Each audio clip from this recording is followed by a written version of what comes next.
हाँ भाई, अब हम लोग जो है डिस्कस करेंगे मधुमक्खी की कुछ एक्टिविटीज़ के बारे में। आपको मालूम है कि मधुमक्खी जो है अपनी एक कॉलोनी बनाकर रहती हैं छत्ते में, ठीक है। उसमें नर मक्खी, रानी मक्खी और होती हैं श्रमिक मक्खियाँ। तो नर मक्खी का काम केवल मैथुन करके खत्म हो जाती है। वो मादा मक्खी यानी रानी मक्खी अंडे देती है और वो छत्ते में पड़ी रहती है। जो मेन काम होता है वो वर्कर्स का होता है और ये कई प्रकार की होती हैं। भोजन की खोज में निकलने वाली मक्खियाँ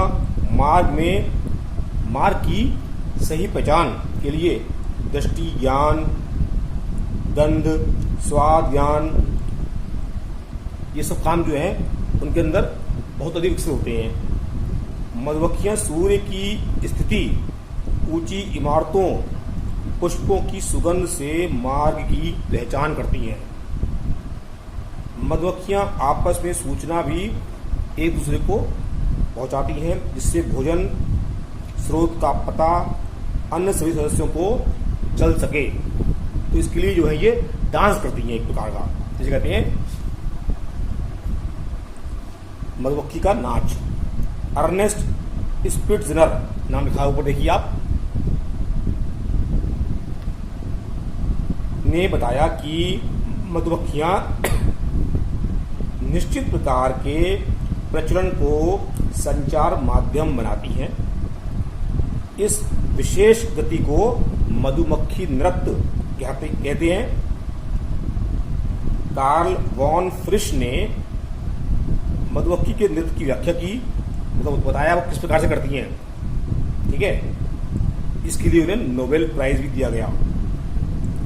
उन्होंने बताया मधुमक्खियां दो प्रकार का डांस करती हैं, राउंड डांस और टेल वैगिंग डांस।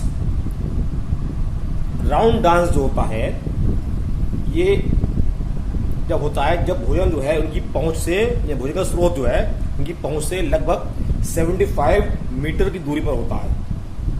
इसमें भोजन स्रोत की दिशा का बोध स्काउट मक्खियों के शरीर पर लगी पुष्पों की गंध से किया जाता है। मतलब मक्खियों के पंख पर अगर जो पंख पर जो गंध आ रही होगी उससे उन्हें आभास हो जाएगा कि अगर गंध तीव्र है भोजन पास में ही है, गंध धीमी है तो भोजन दूर है। स्मेल से कोई स्मेल धीरे धीरे कम होती आती है। दूसरा होता है टेल वैगिंग डांस या दुम हिलाने वाला। इसके द्वारा दूर स्थित भोजन स्रोत की सूचना दी जाती है। इसमें सूर्य की स्थिति के अनुसार दिशा व दूरी दोनों का बोध कराया जाता है, ठीक है, जानकारी दी जाती है। स्काउट मक्खियां, श्रमिक मक्खियां पहले एक सीधी रेखा में कई बार उड़ती हैं, फिर सीधी रेखा पर दोनों ओर अर्धवृत्ताकार चक्कर लगाती हैं। सीधी रेखा में उड़ते समय मधुमक्खी अपनी दुम हिलाती है और पंखों को हिलाकर ध्वनि उत्पन्न करती है। सीधी रेखा में उठते समय दुम हिलाने की दिशा पहले की स्थिति की तुलना में भोजन स्रोत की दिशा को इंगित करती है, बताती है। नृत्य की गति, दुम हिलाने की गति तथा ध्वनि की तीव्रता से भोजन स्रोत की दूरी का पता लगाया जाता है। यदि दुम हिलाते हुए सीधी रेखा पर गति ऊर्ध्वाधर ऊपर की ओर होती है तो भोजन स्रोत सूर्य की दिशा में होता है। यदि दुम हिलाते हुए गति सीधी ऊर्ध्वाधर नीचे की ओर होता है तो भोजन सूर्य से विपरीत होता है। ये जो आप देख रहे हैं इधर, ये दर्शा रहा है ये, ठीक। अब इसके बाद हम देखते हैं लाइफ साइकिल के बारे में। रानी मधुमक्खी छत्ते के कोष्ठकों में यानी चैम्बर्स में अंडे देती है, वहीं पर उनका डेवलपमेंट होता है। कुमारी मतलब बिल्कुल फ्रेश वर्जिन रानी मक्खी प्यूपा में निकलने के बाद नर मक्खियों के साथ हवा में उड़ती है और उड़ते उड़ते ही नर मक्खी रानी मक्खी में मैथुन होता है। मैथुन के समय नर के जननांग इतनी अधिक शक्ति से शरीर के बाहर आते हैं कि वे पुनः वापस भीतर नहीं जा सकते और रानी मक्खी से ही लगे रह जाते हैं, जिससे नर मक्खी की मृत्यु हो जाती है। मैथुन के पश्चात रानी मक्खी छत्ते में वापस आ जाती है और अंडे देना प्रारंभ कर देती है। श्रमिक मक्खियां एक एक अंडे को एक एक कोष्ठ में रखती हैं। अब काम किसका है? वर्कर्स का है। रानी मक्खियां दो प्रकार के अंडे देती है, फर्टिलाइज्ड एग जिनसे श्रमिक एवं रानी मक्खियां डेवलप होती हैं और अनफर्टिलाइज्ड एग जिनसे नर मधुमक्खियां डेवलप होती हैं। अनुकूल परिस्थिति में 3 दिन के अंदर ही अंडे से लार्वा बन जाता है, जिससे सुड़ी कहते हैं। श्रमिक मक्खियां पराग एवं लार रस को मिलाकर शाही जेली नामक विशेष पौष्टिक भोजन तैयार करती हैं और इसके द्वारा लार्वा का पोषण करती हैं। प्रथम 2 दिनों तक सभी लार्वा को समान भोजन मिलता है, किंतु 2 दिन के बाद केवल कुछ लार्वा को ही शाही भोजन मिलता है और वे रानी मक्खी से विकसित होते हैं। शेष सभी लार्वा के भोजन में शहद की मात्रा अधिक कर दी जाती है और उनसे केवल श्रमिक मक्खियां बनती हैं। नर मक्खी के लार्वा को केवल शहद ही खाने के लिए दिया जाता है। लार्वा आकार में वृद्धि करता है और कई बार निर्मोचन के पश्चात ये प्यूपा में बदल जाता है। प्यूपा से पूर्ण मक्खी निकलती है। इस प्रकार जनन होने पर एक ऐसा समय आता है जब छत्ते में और अधिक मक्खियों के लिए स्थान नहीं रह जाता है।